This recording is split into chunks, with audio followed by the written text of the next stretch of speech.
Following the collapse of a Miami University school bridge, DC Transportation is examining bridges around the area that were made with the same technology. And the e-commerce company Amazon opens a new bookstore in Georgetown. Amazon is reinventing the way people read books. District Wire News starts right now.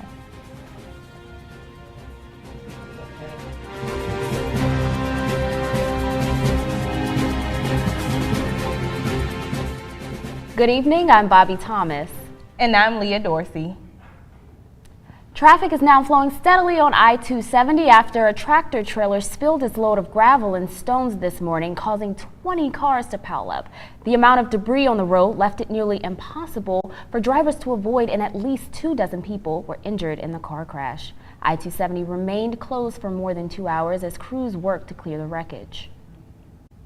In the wake of the Florida International University bridge collapse, DC roads and transportation officials are ensuring that the bridges in the nation's capital remain safe.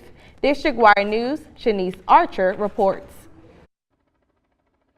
In South Florida, police officials and other teams have been identifying how many victims were injured and killed during the bridge collapse at Florida International University.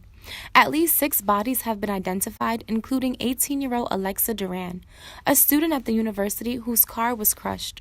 Although the head engineer responsible for the bridge called and left a voicemail for a state transportation official, he didn't receive the message in time. The District of Columbia has 265 bridge structures and has reduced a number of poor bridges from 8 to 3%.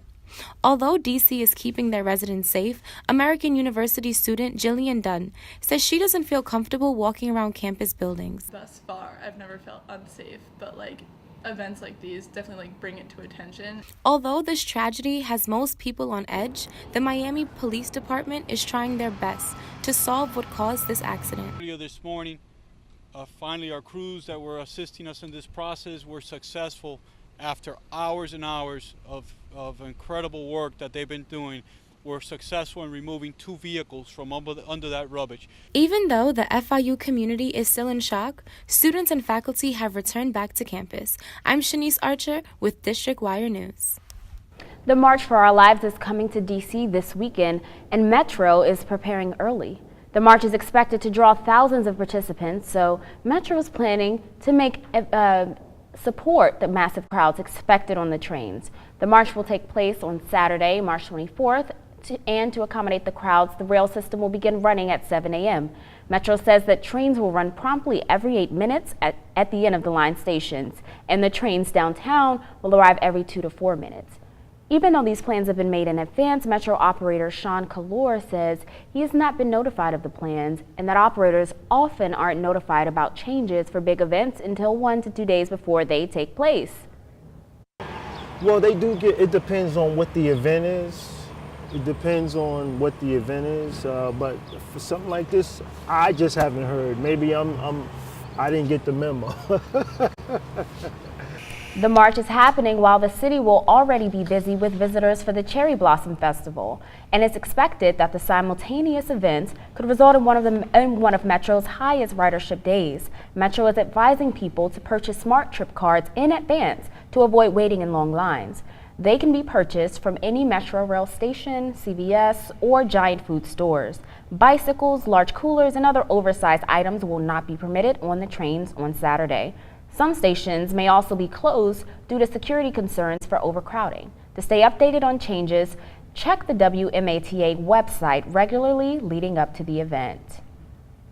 The March for Our Lives rally is expected to bring in at least 500,000 protesters into the district, which could provide challenges for local transportation systems. Major downtown streets will be closed, and traffic on main highways could experience severe backups. Additionally, thousands more are expected to come to the city to kick off the annual Cherry Blossom Festival. The rally is scheduled for March 24th. A substitute teacher accused of sexually abusing a student at a Silver Spring Elementary School is in custody today. Police arrested the 59-year-old Saturday after the student claimed the teacher ran his hand down the student's back and onto his behind, according to charging documents. The teacher admitted to detectives the accusations were true, but claimed the incident was an accident, police said. No other children from the school accused the substitute teacher of abuse.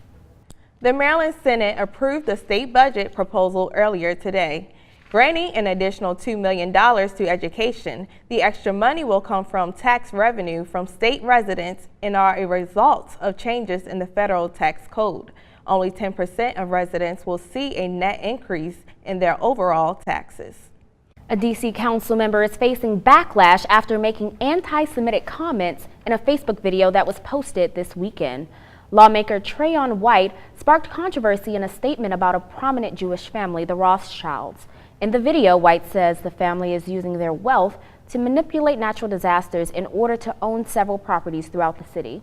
The family has been linked to anti-Semitic conspiracy theories, mostly about how they control world events to make more money. Yesterday, White apologized to the Jewish community in a tweet for his comments.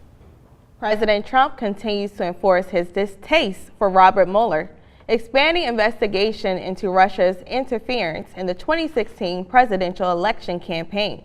Trump released a string of angry tweets over the weekend attacking the integrity of former FBI Director James Comey and former Deputy Andrew McCabe. Trump said on Twitter Sunday, "Why does the Mueller team have 13 hardened Democrats, some big, crooked Hillary supporters, and 0 Republicans?" Another Dem recently added, "Does anyone think this is fair? And yet there is no collusion." And in another tweet, the president falsely stated that no Republicans are on Mueller's team. 4 out of the 17 members of Mueller's team have previously registered as Republican. This information is publicly available. The president calls the investigation a witch hunt with massive conflicts of interest. Adult film star Stormy Daniels is preparing to appear on CBS 60 Minutes next week in a segment with Anderson Cooper. President Trump attorney Michael Cohen interceded Daniels' attempts to come forward with her story back in 2011. According to the Washington Post, Daniels filed a lawsuit last week accusing Cohen of signing a hush agreement moments before the 2016 election. The White House and Cohen continue to deny all allegations. Pandas are no longer endangered but still need protection, and National Zoo hopes to add to the population. And are DC potholes harming your car? Find out how the government can pay for the repairs. We'll have more after the break.